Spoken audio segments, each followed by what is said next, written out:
বন্ধুরা, মেলাদিন পর আজ কলেজে গেলাম।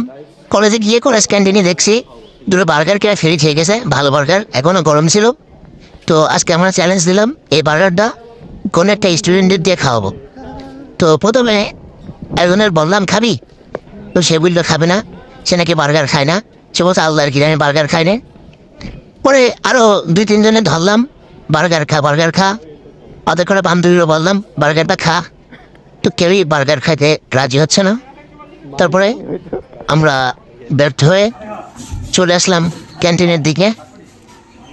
তারপর ক্যান্টিনে আসার পর দেখছি আমার বন্ধুরা বসে রয়েছে একদল। তার মিনাজের রিকোয়েস্ট করলাম বন্ধু খাতে খা।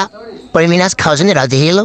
বা হাতে নিলে নিয়ে কিছুক্ষণ নাড়াচাড়া করলে করে খাওয়ার একটা প্রিপারেশন নেবে ভাব। তারপর বুঝে দেখলাম আমার সামনে খায় কি, তো ও খুব চালাক মানুষ, আমার সামনে খায়নি। পরে বার্গারটা নিয়ে দাঁড়াই গেল, খাওয়ার একটা প্রিপারেশন নিয়ে বসলো, খাবে এক্ষুনি মুখে দেবে। আমরা খুবই এক্সাইটেড ওর বার্গার খাওয়া দেখবো। তারপর দেখেন আমার বন্ধু মিরাজ, ও একটা বার্গার খাচ্ছে, আমি দিছি বার্গারটা। হয়েছে হয়েছে হয়েছে